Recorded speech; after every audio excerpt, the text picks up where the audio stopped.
Fala rapaziada, como é que tá? Tudo certo? MM na área, vamos para mais um vídeo no canal. Hoje vídeo muito bom aqui, jogos da Copa do Brasil, emocionante. Vasco, São Paulo, Grêmio, abrindo a rodada da fase de grupo de mata-mata, né? Na fase de grupo, na fase de mata-mata da Copa do Brasil. Vamos começar pelo jogo do São Paulo, moleque. Olha, primeiro tem que dizer uma coisa aqui pra vocês. Aconteceu cada coisa nesses 3 jogos, na verdade mais em 2 do que... Mas enfim, vambora. Antes de mais nada, já sabe, deixa seu like, se inscreve no canal. Já sabe, né? Isso me ajuda demais. São Paulo foi até aos aflitos enfrentar a equipe do Náutico, né? E na casa lotada, abarrotada, entupida de gente. E o São Paulo não tomou conhecimento e abriu 2-0 contra o Náutico. O time do Náutico ficou abatido com esses 2 gols, né? O São Paulo já tinha uma vantagem, venceu de 2-1 no Morumbi e venceu de 2-1 lá em Recife. O Náutico não tinha muito o que fazer, cara. Perdeu um jogador, expulso corretamente, tá? Depois o São Paulo teve um jogador expulso também, o Ferrarese. Mas o São Paulo conseguiu controlar muito bem. Perdeu alguns gols ali. Que puta merda, né? O tal do André Silva, que é muito criticado, perdeu um gol inacreditável. Teve outro jogador que também perdeu um gol, que eu até postei lá no meu Instagram. Se você não me segue, segue lá, MMFC. Mas isso não impediu do São Paulo se classificar. Passou de fase, São Paulo já deixou um pra trás. Agora vai esperar adversários aí, nessa próxima rodada. Fez seu dever de casa, fez seu dever fora de casa. São Paulo que é campeão recente da Copa do Brasil agora aí, né? E conseguiu se classificar. Elogiaram muito o senhor Oscar, né? O que eu falo. Ah, Oscar, Oscar, aquele mesmo. Aquele mesmo Oscar, que foi pra China, ficou bilionário e veio pra cá. Jogou de volante e conseguiu fazer, dizem que uma boa partida, né? Assisti só os melhores momentos, não consegui assistir o jogo. Porque eu tava assistindo outro jogo. E é isso. Agora vamos pro Rio de Janeiro. Rio de Janeiro? É no Rio de Janeiro, né? Rio de Janeiro com Vasco e Operário. Que jogo maluco, tá? Quando eu vi o jogo, eu pensei, o Vasco, se ele conseguir jogar como ele jogou contra o Fortaleza, ele vai massacrar o Operário. Cara, mas o Operário é um daqueles times que tem na Série B que consegue incomodar o time da Série A com uma eficácia muito grande, sabe? Se tu olhasse o Operário trocando passe, cara, é uma coisa até bonita de se ver, tu sabia? Fora que eles têm jogadores conhecidos. O mais conhecido dele lá é o Bosquilha. Camisa 10, que eu não sei porque não tá em outro time. Eu acho que o Bosquilha não consegue se encaixar em time grande, será? Eu acho um excelente meia, um excelente jogador. Na minha opinião, tá? Pra mim, ele encaixaria aí muito bem num Grêmio, num Fortaleza, num Ceará. Não sei porque que esse cara não tá no time da Série A, cara. Não sei, não consigo entender.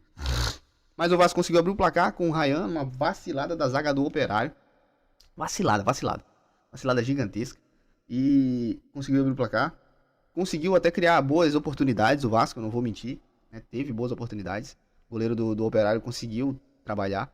Mas, mais uma vez, o goleiro do Vasco, Léo Jardim, teve destaque aqui. Tanto na partida, bola rolando, né?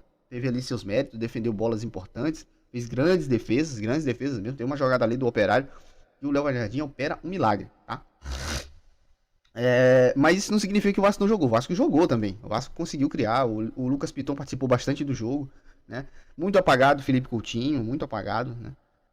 Teve um lance, cara, que viralizou aí na internet. Cara, que coisa ridícula, patética, cara. Meu Deus do céu, tem jogador, velho, que eu acho que por isso o cara pode até ser bom. Tu vai jogar uma pelada com o cara ali, tu olha, porra, esse cara, se alguém olha esse maluco, ele vai ser gigante no futebol e tal.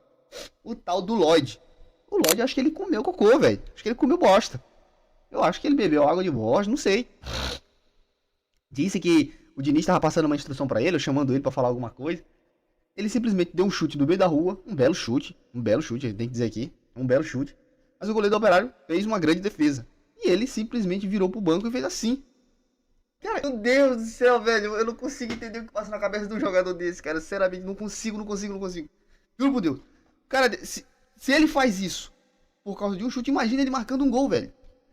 É inacreditável, mano. É inacreditável o jogador ter uma postura como essa. Infantil, tá?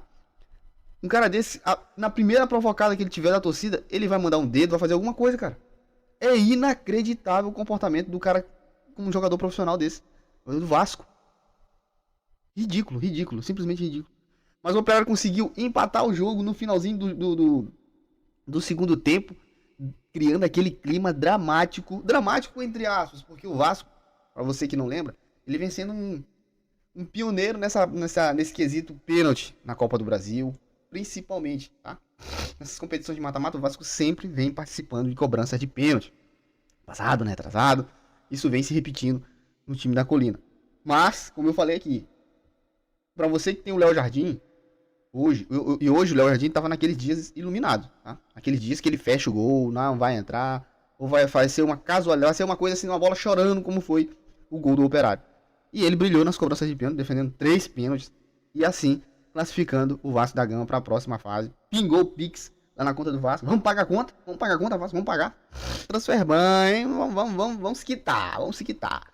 Vasco passou, todo mundo feliz. Ah, só pra dizer que eu não vou citar aqui, eu falo só dos jogos da Série A, dos times da Série A. Mas uma menção aqui para um time que era da Série A, que eu tenho um respeito, meu, né? O Atlético Paranaense eliminou o Brusque e passou para a próxima fase, venceu de 1 a 0. O Atlético Paranaense que tá numa draga danada, dificilmente vai subir para a Série A, tá? Enfim. Agora vamos pro jogo mais importante de ontem que eu assisti. O caralho, velho, eu não... Importante em questão de, mas MM, tu não fala que jogo de 0 a 0, tu não vai fazer review, tu não vai fazer análise. Cara, esse aqui merece uma análise, porque esse aqui teve requintes de crueldade. Requintes de crueldade com a torcida do Grêmio. Grêmio e CSA lá na arena. Jogo maluco, tá? Maluco. Só pela parte final dele, né? Porque no decorrer do jogo, assim, o jogo foi uma merda. O jogo foi uma porcaria. O Grêmio não conseguiu se impor contra um time que tá jogando a Série C do Brasileiro, tá? É C ou é D? Eu não sei. Mas o Grêmio... Isso fica um alerta muito grande, cara, para o resto da temporada do Grêmio. Porque o Grêmio já tentou de tudo que pode se fazer. Só falta uma coisa pro Grêmio fazer pra não dar merda nesse ano, nessa temporada pra eles. Que é tentar trazer o Renato Gaúcho de volta, cara. Porque todas as coisas que eles estão tentando, trocar técnico, jogador, qualquer coisa, velho, qualquer coisa, tá dando errado pro Grêmio, cara. Eles foram lá no Rei Pelé, né, lá em Alagoas, perderam pro CSA de virar 3 a 2, gol de falta no final, foi uma coisa dramática. Vem pra arena do Grêmio, não consegue se impor, troca jogador, entra Pavon, entra Muzu, entra não sei quem, e não conseguem criar jogadas. É o que eu tô falando pra vocês. Grêmio é sério candidato, seríssimo candidato a rebaixamento esse ano. Se não mudar, vai cair. Como já caiu na Copa do Brasil com requintes de crueldade. Teve um gol no final do jogo. Eu, na minha sincera opinião, não foi falta, não era pra ter sido anulado. Teria que ter ido pros pênaltis, ser mais dramático ainda. Eu acho que o Grêmio ia ser eliminado, porque o Volpe não tem esse cacique de pegador de pênalti. Ele não é um Léo Jardim, e ele não tava numa noite de Léo Jardim, por mais que ele tenha feito uma defesa no final do jogo monumental. Foi uma defesaça ali, deveria ter eliminado o Grêmio, mas o time do CSA é muito ruim, cara. O time do CSA é ruim demais. Ficou com um a mais, que depois teve uma confusão gigantesca, né? O Grêmio teve gol anulado, teve jogador expulso e foi eliminado dentro de casa por um time de Série C. Cara, se isso não acende um alerta pra diretoria do Grêmio, pros jogadores do Grêmio, porque a gente fala, diretoria, técnico, cara, mas os jogadores têm muita responsabilidade com o escudo na qual eles carregam, que é o escudo do Grêmio. O jogador tem que saber que ele tá defendendo a camisa de um time muito grande, time tricampeão da América. Mas isso tá, sabe, é a fase, mas tem que mudar do jogador, do treinador, da diretoria, de tudo, cara, de tudo. O jogador é bagre, são ruins, os jogadores do Grêmio são ruins, cara. São ruins, mas não são todos ruins, não são todos perebas, entendeu? E ontem o Grêmio fez uma partida, meu Deus do céu, eu não sei nem classificar como é que foi a partida do Grêmio. Horrorosa, é o mínimo que eu posso falar aqui pra vocês, uma partida horrorosa, entendeu? Horrorosa, eliminado, agora já, além de perder muito dinheiro, que a Copa do Brasil é uma competição que paga muito bem, já não vai poder disputar uma das maiores... O Grêmio, ele é um dos maiores campeões que tem na Copa do Brasil, é pentacampeão da Copa do Brasil, tem tradição nessa competição. Então assim, o peso da eliminação desse time nessa competição é muito grande, cara, é muito grande, isso é muito maior do que se ele for eliminado na Sul-Americana, por exemplo. Muito maior, pelo fato da grana, pelo fato do histórico que o Grêmio tem na competição, pelo tamanho do Grêmio. Então assim, é de abrir os olhos e ficar esperto. Se o Grêmio não mudar, se não pintar uma virada de chave no Grêmio, vai cair pra Série B. Escuta o que eu tô falando, vai cair pra Série B, tá? Essa foi a minha análise. Hoje tem uma caralhada de jogo ainda. Flamengo, Corinthians, um monte de jogo, um monte de jogo.